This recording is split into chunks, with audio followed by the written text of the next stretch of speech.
Bem, se você está com sua Bíblia aí, abra sua Bíblia no livro do profeta Sofonias.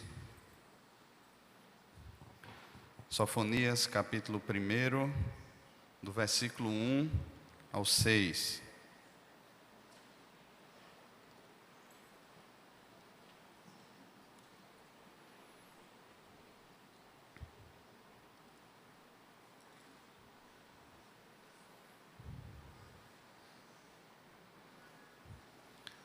Sofonias, dos profetas menores.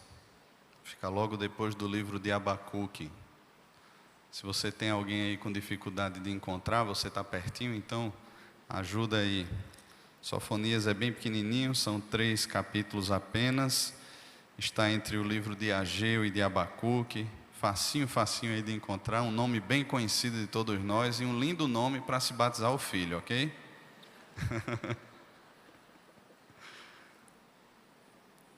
Sofonias capítulo 1, do versículo 1 ao 6, nos diz assim a palavra do Senhor.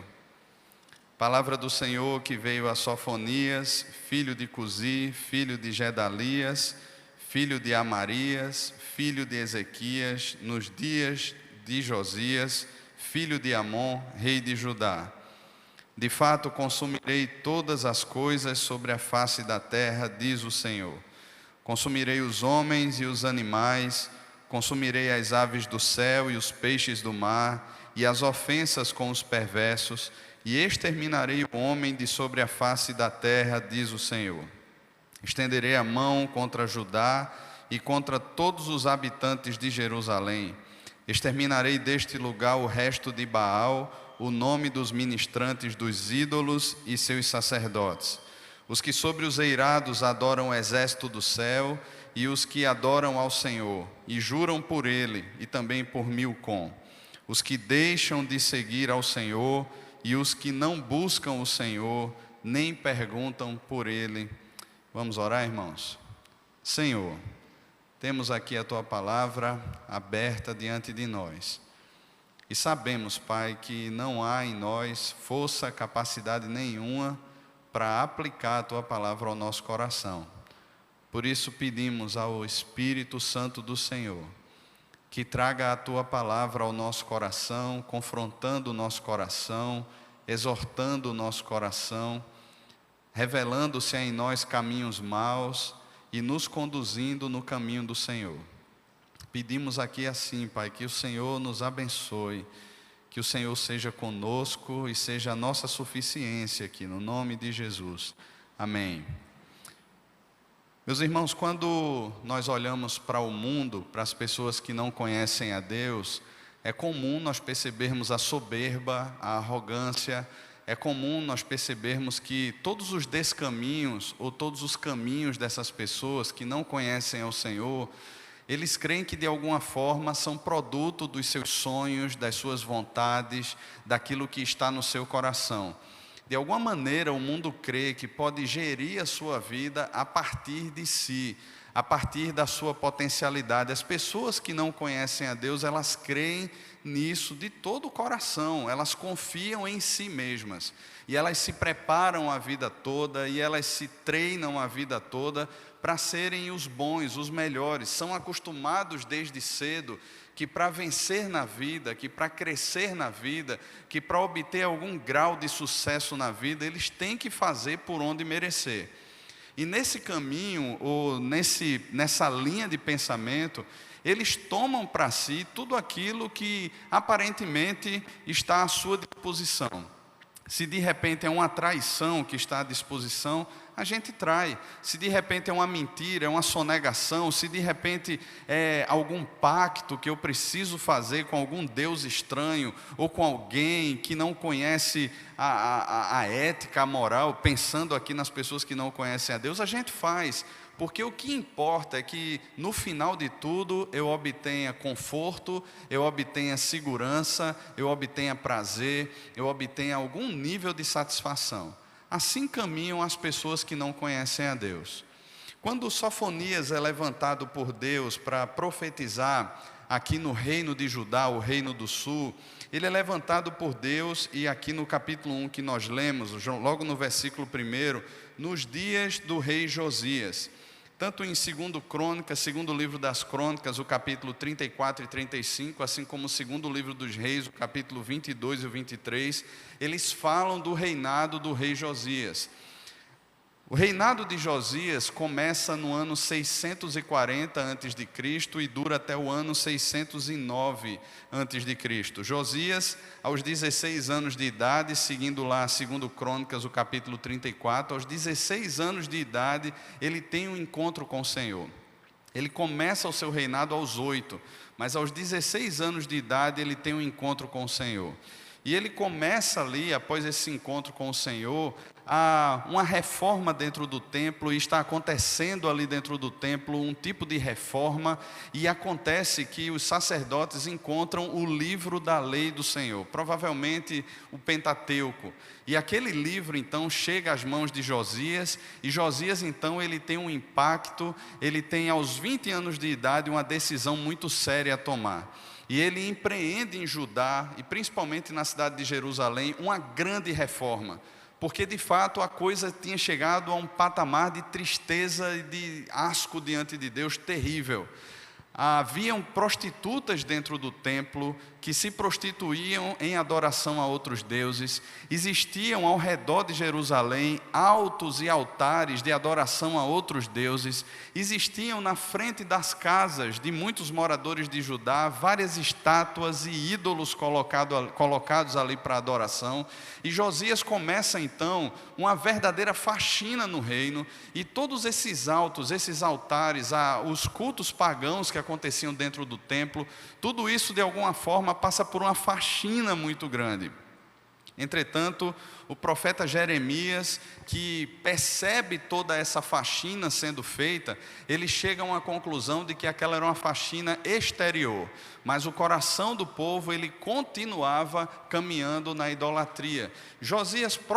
Sofonias provavelmente ele profetiza antes dessa reforma religiosa que acontece ali em Jerusalém, no reino de Judá. Já Jeremias, ele está antes, e ele vê tudo isso acontecendo, e vê também a idolatria continuada, e então o reino da Babilônia chegando e consumando aqui o que Sofonias está profetizando. Naum e Abacuque também são contemporâneos do profeta Sofonias, assim como Jeremias também. Duas coisas que Deus deixa claro aqui na leitura de toda a profecia de Sofonias. Quando a gente lê do capítulo 1 ao 3, duas coisas ficam muito claras aqui. A primeira delas é que o Senhor é o Rei Supremo sobre toda a terra, e Ele usa quem Ele quer, da forma que Ele quer, para trazer o seu justo juízo sobre a terra. Isso é algo que fica claro na leitura aqui do livro de Sofonias como um todo. E o segundo aspecto que está presente aqui na profecia de Sofonias é que Deus é o Deus da aliança. E diferente do juízo que Deus executa sobre o Egito, diferente do juízo que Deus vai executar aqui, segundo Sofonias, sobre os filisteus, sobre a Síria e sobre outros povos, por causa da sua aliança, Deus irá revelar também graça ao seu povo e resgatará um remanescente fiel do meio do seu povo. Então, esses dois aspectos ficam muito claros aqui no livro de Sofonias. Quando Deus então está falando aqui por meio do profeta, de forma geral também aqui, ele do versículo 1 ao versículo 6, ele pontua a essência daquilo que está acontecendo no coração do povo. Ele vai especificar isso a partir do versículo 7 do capítulo 1, e principalmente tratando do seu povo no capítulo 3, quando ele fala das suas ameaças contra Jerusalém e também da salvação de Jerusalém do seu povo. Mas três coisas Deus coloca aqui na boca de Sofonias que representam ou que demonstram de forma muito clara como estava o coração do seu povo. A primeira delas, eu queria pensar com você, ela se encontra no versículo 4. Olha aí comigo o versículo 4. O profeta diz o seguinte: Estenderei a mão contra Judá e contra todos os habitantes de Jerusalém, exterminarei deste lugar o resto de Baal, o nome dos ministrantes, dos ídolos e os seus sacerdotes. E ele está se dirigindo aqui à sua nação, ao povo de Judá. Esse não é ainda o aspecto com relação aos outros povos, aos povos pagãos. Essa idolatria estava acontecendo em Judá. E essa é a primeira sentença que Sofonias traz então, contra a idolatria. E a idolatria, irmãos, eu queria pensar aqui com os irmãos, bem mais do que simplesmente nós colocarmos um poste ou um altar para Baal na frente da nossa casa. Eu queria pensar a idolatria aqui com os irmãos, como o salmista retrata no Salmo 115. Se você puder abrir a sua Bíblia lá, no Salmo 115.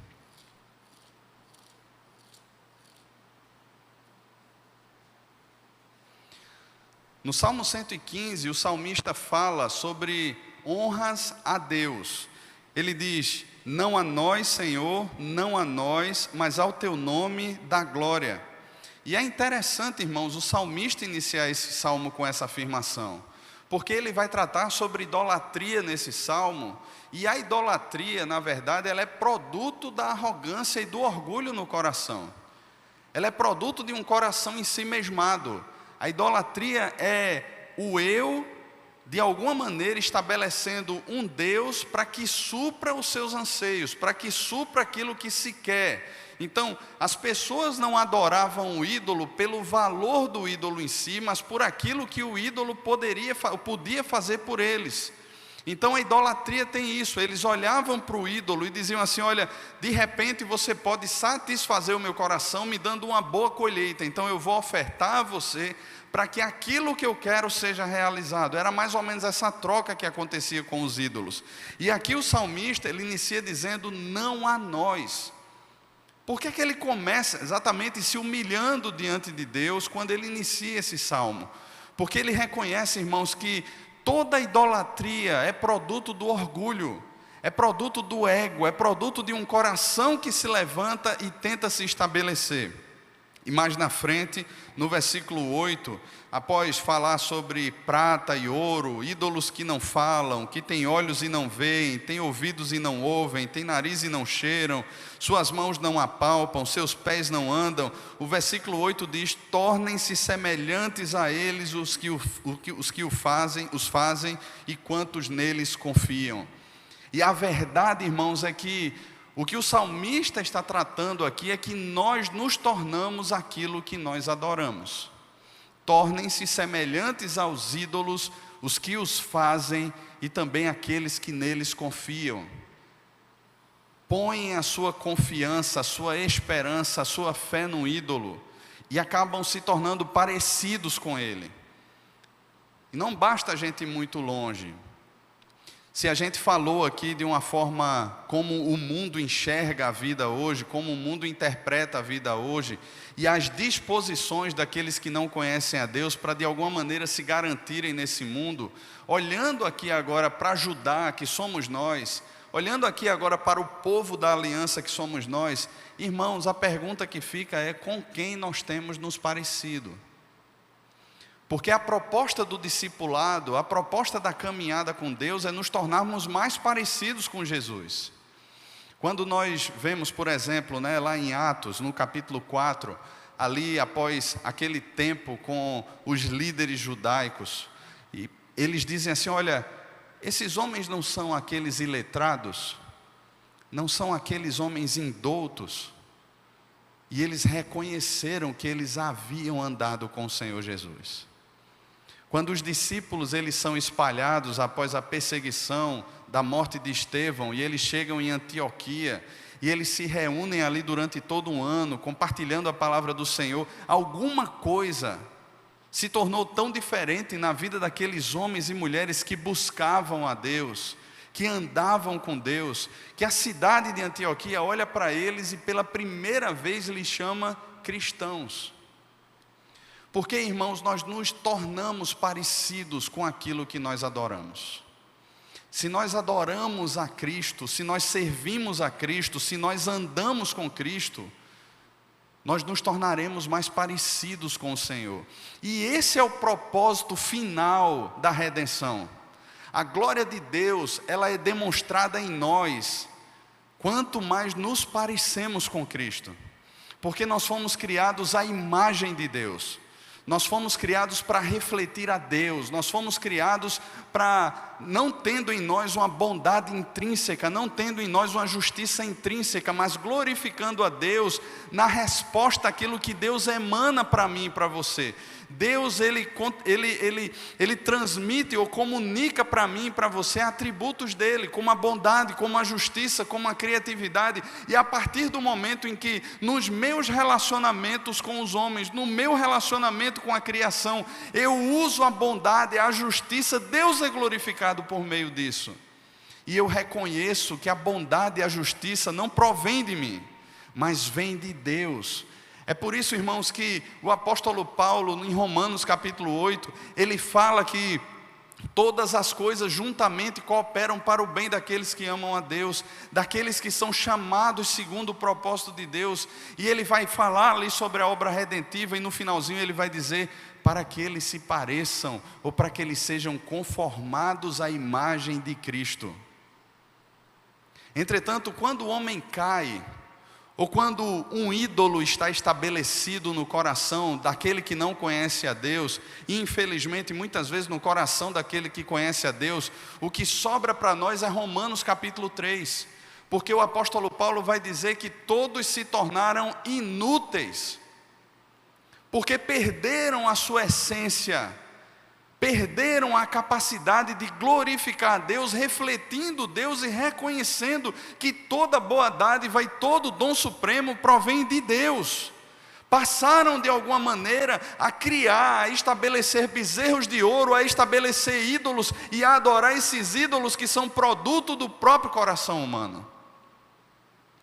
Tornem-se semelhantes a eles, os que adoram e quantos neles confiam.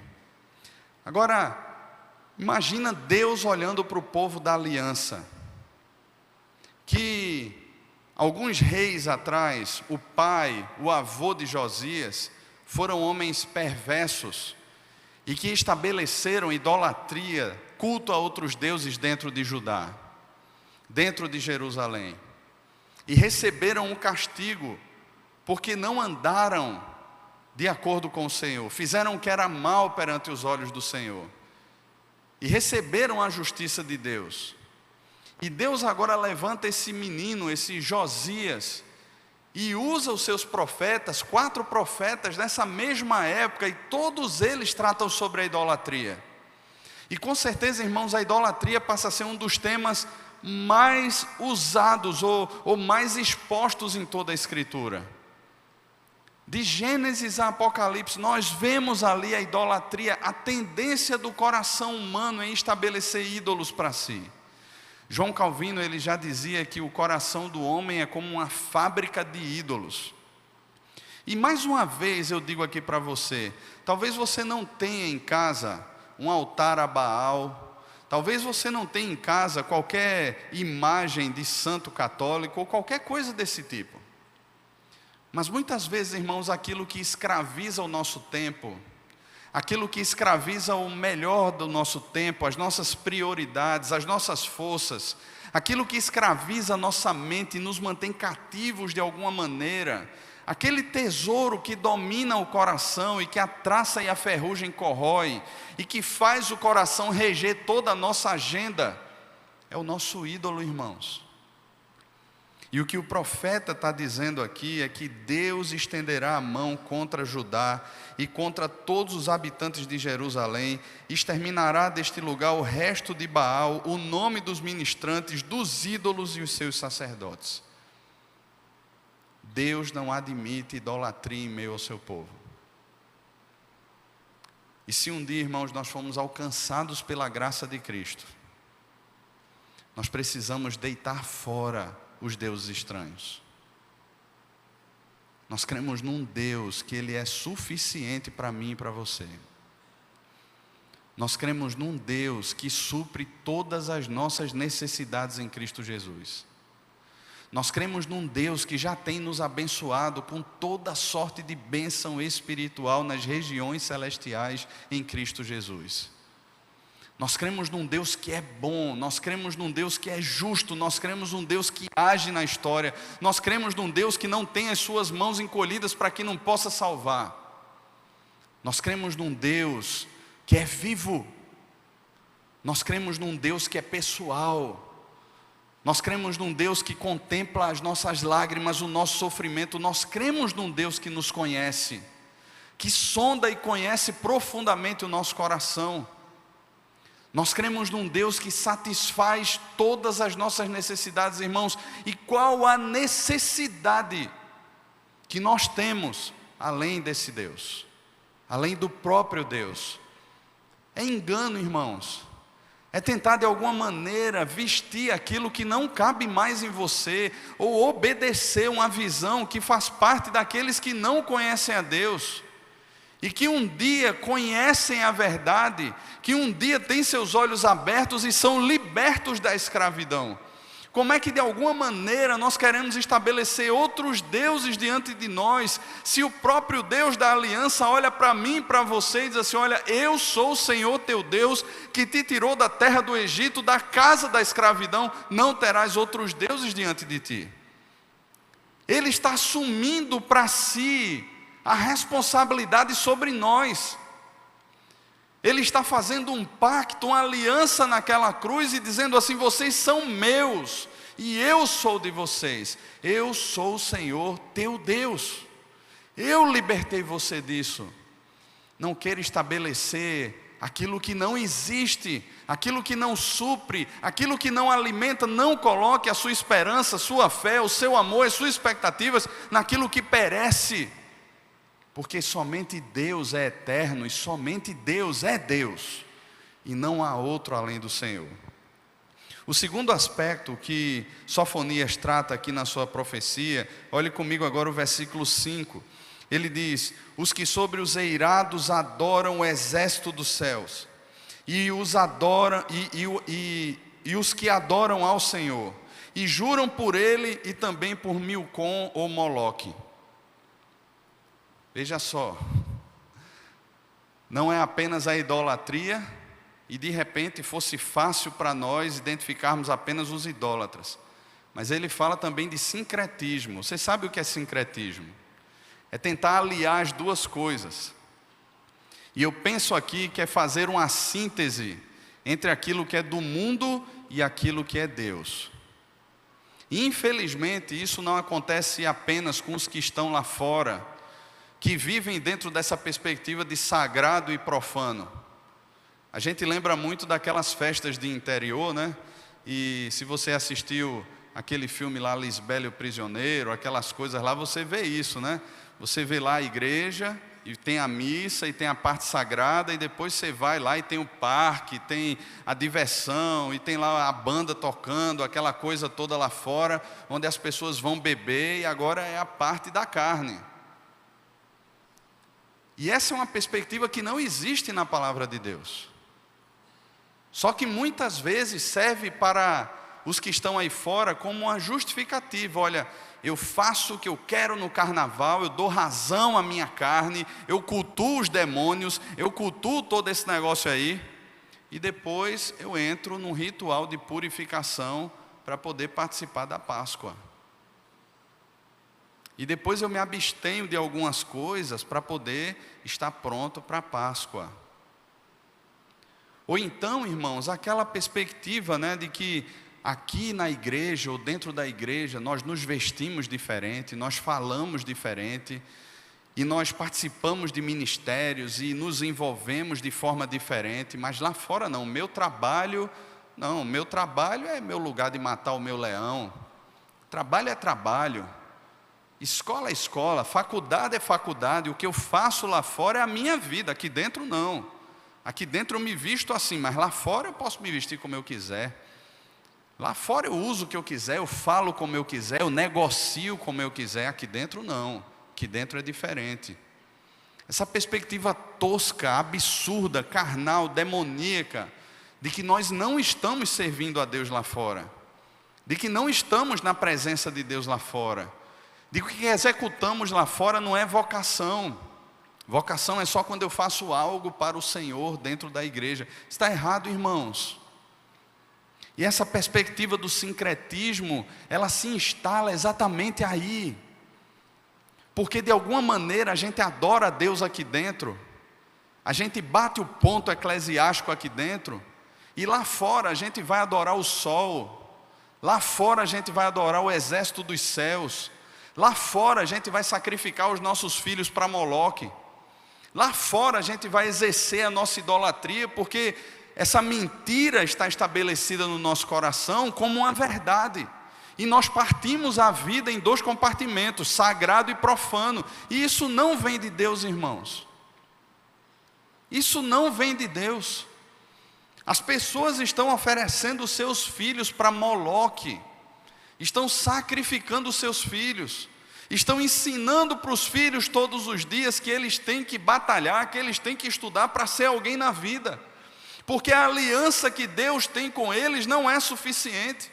Não é Deus quem afirma quem eu sou, quem é o meu filho, mas vai ser um título que ele terá, vai ser um emprego que ele vai ter lá na frente, vai ser os aplausos, o tapinha nas costas, aquilo que o mundo reputa como sendo o ser, e não o que Deus diz.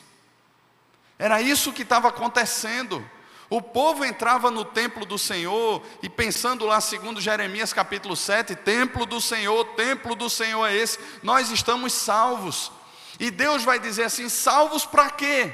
Para continuar oprimindo o órfão, a viúva, o estrangeiro, roubando o direito do pobre, é para isso que vocês estão salvos? Olha, eu vou destruir esse templo, assim como eu fiz em Siló, eu vou fazer aqui também, e eu quero ver onde é que vai estar a salvação de vocês. Deus, Ele trata com essas questões, irmãos.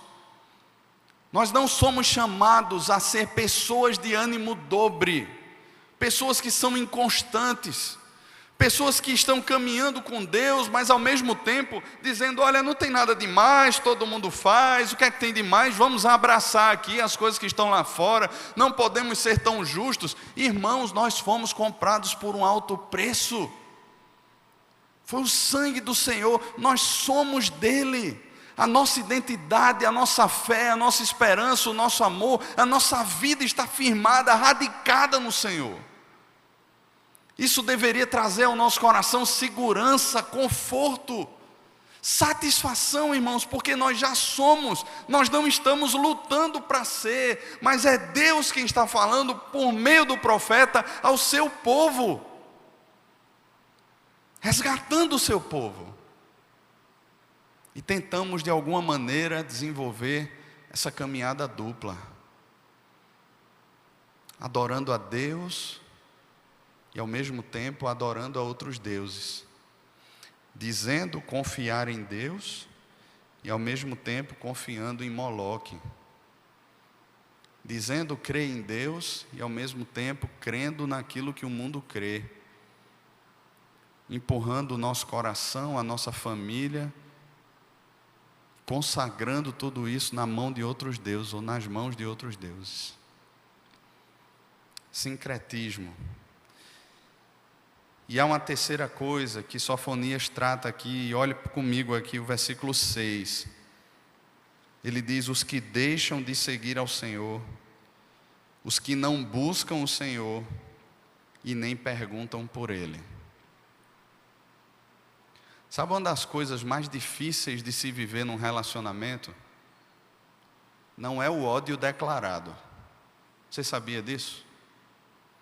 Muitas vezes você tem pessoas que você conhece e de repente elas se declaram seus inimigos.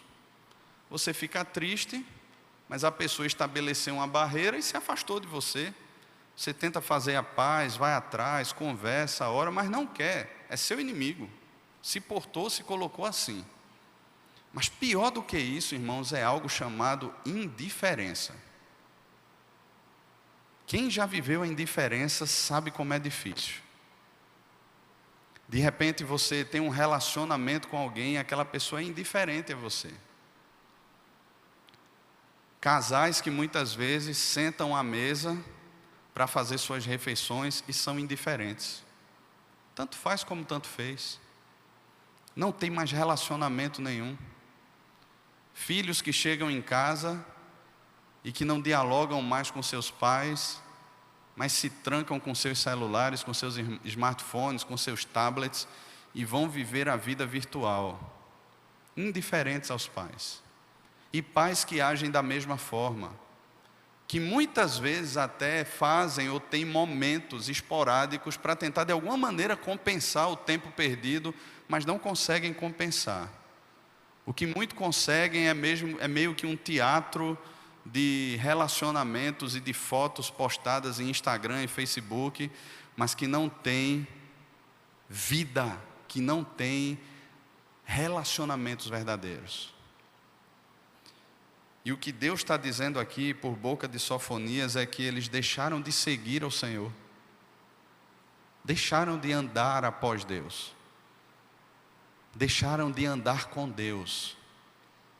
Irmãos, e o fato é que eles continuavam indo ao templo, eles continuavam com toda a sua agenda religiosa, mas eles não seguiam ao Senhor. Há uma diferença muito grande, irmãos, participar de eventos evangélicos, ler livros, se aprofundar em temas e seguir ao Senhor. Há uma diferença muito grande. Aqueles que estavam hoje pela manhã aqui, Fubá pregou sobre Nicodemos e Jesus.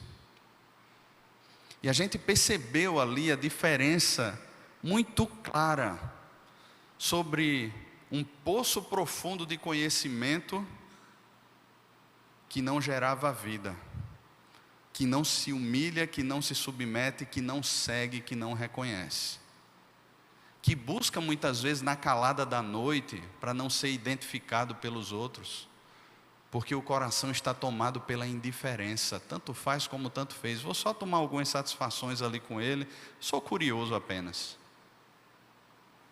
mas não se relaciona. Um segundo aspecto que ele coloca aqui no capítulo 6 é que eles também não buscam ao Senhor, não buscam a Deus.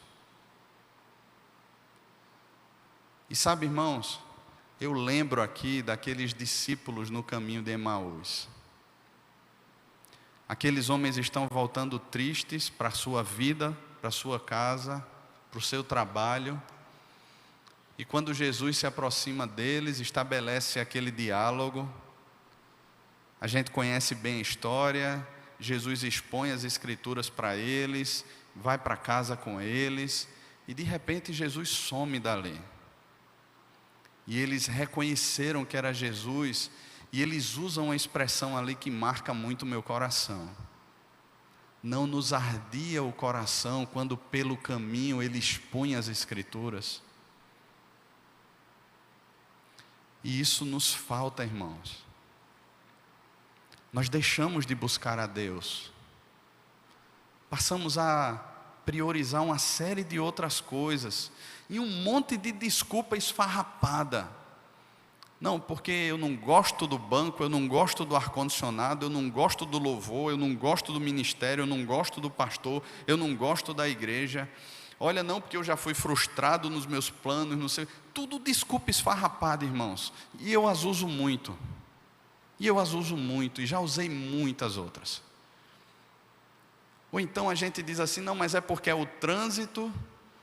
Não, mas é porque eu tenho que dormir muito tarde e acordar muito cedo, porque os meus filhos, porque isso, porque aquilo, eu não tenho tempo. Mas se a gente fizer um check-up da nossa agenda, a gente vai ver quanto tempo perdido, jogado no lixo, literalmente, nós temos na nossa agenda.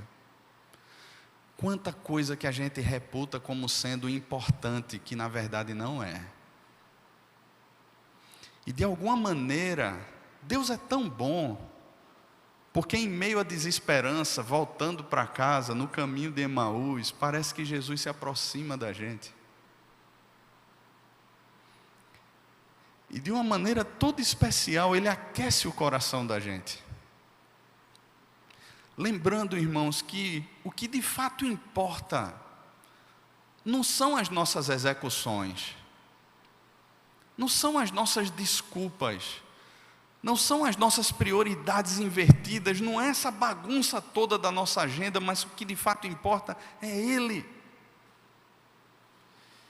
E a gente começa a brilhar os olhos novamente, e a gente começa a dizer: como era bom quando Ele estava expondo a palavra, falando no ouvido da gente, e o coração da gente aquecia. E a gente percebe que todas as outras coisas podem ser deixadas de lado. Todas as outras coisas elas podem esperar. Mas Ele não. Porque Ele se torna prioridade, porque de fato o nosso coração encontra paz, descanso, conforto, segurança, prazer nele. E a gente passa a buscá-lo, não porque alguém está dizendo, você precisa ler a Bíblia e orar. A gente precisa mesmo, e precisa às vezes levar um puxão de orelha. Mas a gente passa a fazer isso, irmãos, por devoção. Porque descobrimos no relacionamento com Ele que de fato Ele nos basta. Ele nos basta. Tem uma música do Projeto Sola, né? Eu estou meio chorão hoje, irmãos.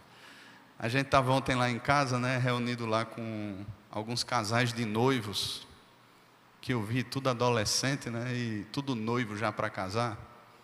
E aí a gente estava lembrando dessa música, né, que é do Salmo 23.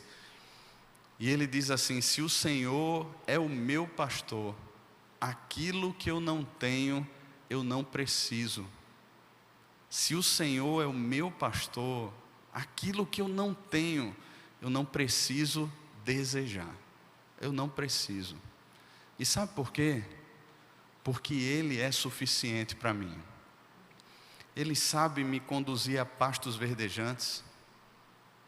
Ele sabe me conduzir a águas onde eu posso descansar. Ele sabe me honrar quando os meus inimigos me desonram. Ele é quem me honra, não é eu que me honro.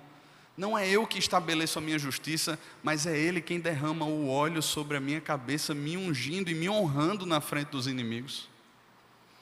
E Ele é quem coloca as duas melhores companheiras de viagem ao meu lado, a bondade e a misericórdia, que me conduzem todos os dias, até que eu chegue na casa do Senhor, para todo sempre. Irmãos, se Cristo não basta para mim e para você, nada nesse mundo vai bastar. E se nós empreendermos todos os nossos esforços e movimentarmos todas as agendas, irmãos, para vivermos correndo atrás da expressão que Salomão usa em Eclesiastes, né? Correndo atrás do vento, o vento passa, irmãos, e a nossa vida voa, e no final o que a gente vai ter diante de nós, a clara constatação que nós teremos diante de nós, é aquilo que Salomão já fala para mim e para você: é vaidade, correr atrás do vento. Mas quando nós buscamos ao Senhor, irmãos, nós temos o nosso coração aquecido pela presença do Senhor, e de fato somos abençoados por Ele. E o terceiro aspecto que ele fala nesse último ponto aqui é: nem perguntam por Ele. É como se fosse um estado de putrefação, vai se tornando cada vez pior. Veja, deixam de seguir, deixam de buscar e esquecem de vez. É como se um abismo de fato fosse conduzindo a vida para um outro abismo. A gente deixa de seguir, deixa de buscar e esquece. Nem perguntam por Ele. Completamente indiferentes. Nem querem mais saber de Deus. E aqui eu volto mais uma vez, irmãos, à lembrança do que acontecia nos dias de Josias. As pessoas iam ao templo. As pessoas ouviam a lei do Senhor sendo lida. As pessoas participavam de cultos solenes. Mas aqueles cultos eram abominação diante de Deus, porque não havia coração. Eles não perguntavam por Deus. Indiferentes, frios, apáticos, indiferentes. Meus irmãos, nessa tarde e noite, a gente está começando aqui uma exposição da profecia de Sofonias. E a profecia de Sofonias, ainda que ela finalize com a perspectiva de graça e redenção, ela vai bater no nosso coração. Ela nos tira de uma zona que a gente acha que é de conforto, mas que não é. E nos chama a uma caminhada com Deus. A essa perspectiva do discipulado. A esse caminho que Deus estabelece e que é sobremodo excelente. E eu quero convidar você, durante esse período aqui, a ler a profecia de Sofonias. A de repente ler Naum, Abacuque, profeta Jeremias, e perceber ali como é que estava o coração do povo. Mas acima de tudo, perceber ali como é que está o nosso coração diante de Deus. Irmãos, se somos povo de Deus, se somos povo da aliança de Deus, nós somos convidados por Deus a segui-lo, a buscá-lo, a lembrá-lo, a lembrar dele, a não sermos indiferentes, a não sermos idólatras, a não tentarmos fazer sínteses no nosso coração, pensando que de alguma maneira a gente pode servir a Deus e servir as riquezas. Jesus disse, ou há de agradar um e aborrecer ao outro, ou vice-versa. Não há como servir a dois senhores, não há, irmãos. Quem com Cristo não ajunta, espalha.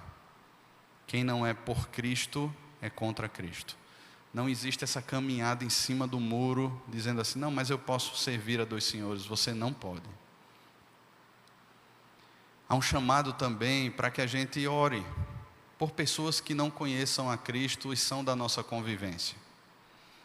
Porque é uma sentença, a ira de Deus está sobre eles. E como nós cantamos aqui antes dessa pregação, aquilo que Deus nos deu, que é Cristo, não é um produto para que a gente guarde as 7 chaves no coração, mas é algo para a gente compartilhar, é alguém que precisamos compartilhar. Esse tempo de eleições do ano passado revelou muita coisa. E revelou aquilo que Jesus fala de forma muito clara, que a boca fala daquilo que enche o coração. E ainda não passou. As pessoas continuam postando, falando, criando inimizades e uma série de coisas por causa de falsos ídolos. Falsos ídolos. Colocando a esperança em falsos deuses. Mas o coração está tão cheio disso que a boca não se contém e fala. Então abra mão da idolatria, meu irmão, minha irmã. Abra mão desse sincretismo. Abra mão da indiferença. Busque ser cheio do Espírito Santo de Deus. E a sua boca não vai conter a vida. A sua boca não vai conseguir conter a palavra de Cristo no seu coração. E você vai falar. Não precisa promover um evento para que você fale. Você vai falar. Porque a boca fala daquilo que enche o coração. Amém, irmãos? Vamos orar? Feche os seus olhos, curve a sua cabeça. A nossa oração aqui nessa tarde é: Senhor, tenha misericórdia de nós. Tenha misericórdia de nós. Se nós fazemos parte dessa aliança que Deus firmou com Cristo na cruz, nós não somos mais alvo da ira de Deus, mas nós somos alvo da disciplina de Deus. E assim como o povo de Deus experimentaria os 70 anos de cativeiro na Babilônia, nós podemos experimentar os nossos cativeiros também, como prova de amor e da graça de Deus, que de alguma maneira usa o cativeiro e até pagãos para nos trazer de volta para Ele. Mas se é tempo de arrependimento, irmãos, se é tempo de confissão, Se Deus tem falado ao coração para a gente abrir mão da idolatria, da indiferença, do sincretismo, está na hora da gente abrir mão disso, porque isso não faz mais parte dessa nova vida que Deus nos deu. De satisfazermos o coração em Cristo, de nos deleitarmos nele, de vivermos com Ele, para Ele, seguindo, ouvindo, buscando. Senhor, Tu conheces cada coração aqui, Pai, nessa noite já. O Senhor conhece o meu coração. E a gente pede aqui, Pai, nesse tempo que o Senhor nos tem dado, para refletirmos a nossa vida à luz da Tua palavra, que o Teu Espírito traga um quebrantamento ao nosso coração tão profundo, que nos leve, Pai, a depor aquilo que não é do Senhor, a abrir mão daquilo que não faz mais parte da caminhada da fé, mas acima de tudo, Pai, a ter um coração enamorado pelo Senhor, a olharmos para o Senhor e nos aquecermos com a Tua palavra, e senti-la mais doce que o mel e o destilar dos favos, a não ter a oração como um peso, mas como aquela conversa gostosa com aquele que é o amado da nossa alma. Senhor, talvez o que a gente precise aqui, Pai, é voltar ao primeiro amor, Pai. Talvez muitos aqui precisem redescobrir o primeiro amor, redescobrir a alegria no Senhor, redescobrir o caminho da devoção. E eu te peço, Pai, aquece e instiga o nosso coração a Te buscarmos. Ó Deus, no nome de Jesus, que a gente busque ao Senhor enquanto se pode achar, que a gente o invoque porque está perto. No nome de Jesus. Amém. Amém. Deus abençoe, irmãos.